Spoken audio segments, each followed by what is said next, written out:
Un radiomateur, c'est une personne qui est habilitée à utiliser une station radio, à émettre, à recevoir, et c'est avant tout un passionné. On est un peu comme Obélix. Oui. Obélix est tombé dans la marmite, nous on est tombé dans les ondes. Voilà. Ouais, mais on peut attraper le virus à n'importe quel âge. On peut l'attraper à 12 ans, à 10 ans, voire même encore en étant plus petit. Mais on peut l'attraper à 50 ans. Il y a des femmes, des hommes, des hommes, des femmes. Oui, il y a des hommes, il y a des femmes. Alors, il y a une grande majorité d'hommes parce que c'est une activité qui initialement, comme beaucoup d'activités, était essentiellement masculine, mais il y a de plus en plus de femmes qui nous rejoignent. Enfin, moi, mon truc, c'est le DX. Le DX, c'est la grande distance. C'est la grande distance.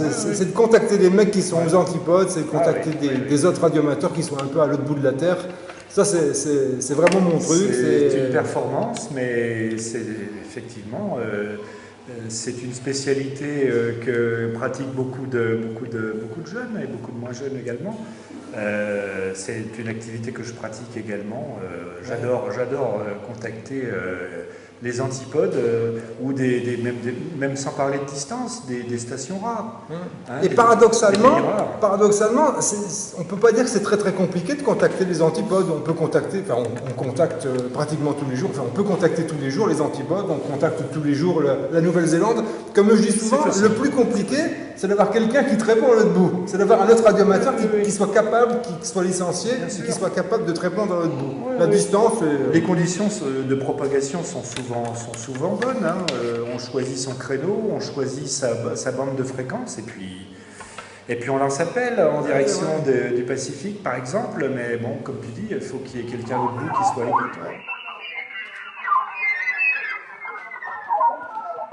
Toi, Jean-Pierre, ton truc, c'est la CW. La CW, c'est le morse, c'est le c'est quoi ça, la CW? On va loin aussi, c'est facile, c'est difficile. Mais lui, c'est un pro, attention. C'est partagé, c'est une passion qui est partagée. Alors la CW, comme tu dis, donc c'est le code Morse, c'est l'utilisation du code Morse, mais le code Morse, c'est un des premiers moyens de transmission qui a été utilisé. C'est une série de points et de traits. Chaque série de points et de traits donne une lettre. Chaque série de lettres donne des mots. Et des mots donnent des phrases. Et ça va vite, ça va. On peut aller très lentement. Lui va aller vite. très très vite. Il va vite. Non, mais il n'y a pas que moi. Il va fort. Je suis modeste dans le domaine. Non. Donc il y a des radioamateurs qui font du Morse. Morse c'est W Continuous Wave, si mes souvenirs sont bons. Ouais, c'est ça. Il y a des radioamateurs qui font de la phonie, et puis il y a des radioamateurs qui font également du numérique. Alors du numérique, c'est devant un écran d'ordinateur, il y a un clavier, puis on envoie des trames de données, des trames de bits via les ondes. Voilà. Et puis tout ça, c'est géré de façon informatique, un logiciel derrière. Le radioamateurisme, c'est pas quelque chose de figé, c'est pas quelque chose d'ancien, c'est pas quelque chose pour les vieux ni pour les jeunes, c'est quelque chose pour tout le monde. Et c'est surtout, comme on l'a encore dit tout à l'heure, c'est un truc de passionné. Nous sommes des passionnés, mais chacun dans notre domaine. Tu parlais de faire des liaisons à grande distance, autrement dit des liaisons DX. Ouais. Il n'y a pas que ça, dans le radioamateurisme, il y a des passionnés de bidouillage d'antennes, il y a des passionnés d'ondes courtes, il y a des passionnés d'hyperfréquence, c'est-à-dire les ondes très courtes et ultra courtes. Alors on utilise des antennes, ce ne sont pas des fils, ce ne sont pas des tuyaux, ce sont des paraboles. Voilà. Il y a des passionnés d'informatique. Il y a le signal qui part d'ici, de la Terre, il va se réfléchir sur la Lune, et puis il revient. Et ils font des liaisons comme ça. Terre, Lune, Terre. Il faut un petit peu d'équipement, mais bon. Il faut forcément un peu de puissance, des grosses antennes, des trucs qui tournent, mais c'est faisable. Voilà. Il y a des passionnés. Alors là, il y a un truc dont on n'a pas parlé, c'est les QSL. Alors les QSL, c'est... Qu'est-ce que c'est? C'est accusé de réception.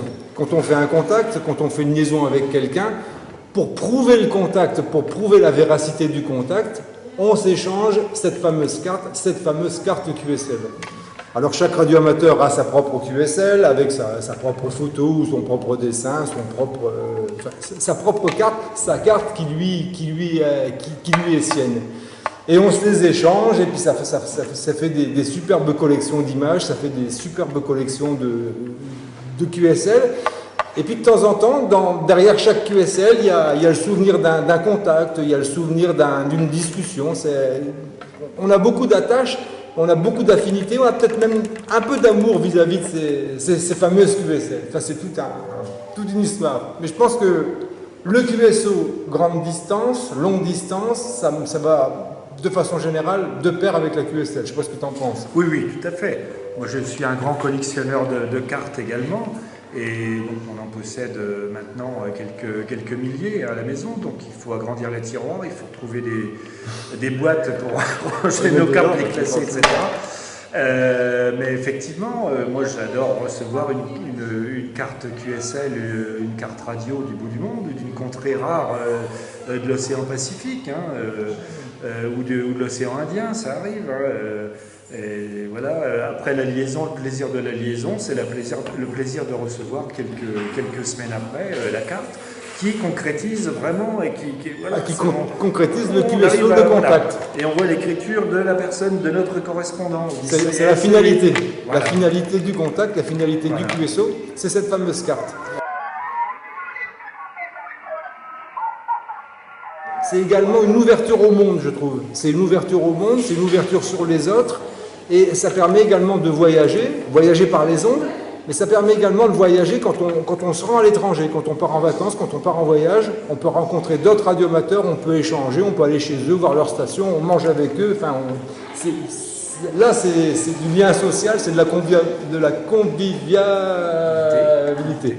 Avant tout, une passion. C'est une passion. Une passion un peu technique, mais il n'y a pas besoin non plus d'être super technicien, d'être super mathématicien, d'être hyper pointu. Non. Forcément, il y a des radioamateurs qui sont très pointus, il y a des radioamateurs qui sont ingénieurs, qui sont informaticiens, il y a des gens qui sont très pointus dans certains domaines, mais de façon générale, on n'est pas tous des ingénieurs, on est des passionnés. Je crois que c'est mon leitmotiv. Moi, c'est vraiment une passion qui date depuis fort longtemps et ça continue, je trafique encore tous les jours, je vais à la radio tous les jours, j'écoute tous les jours, je bricole tous les jours, c'est vraiment quelque chose qui continue de rythmer ma vie.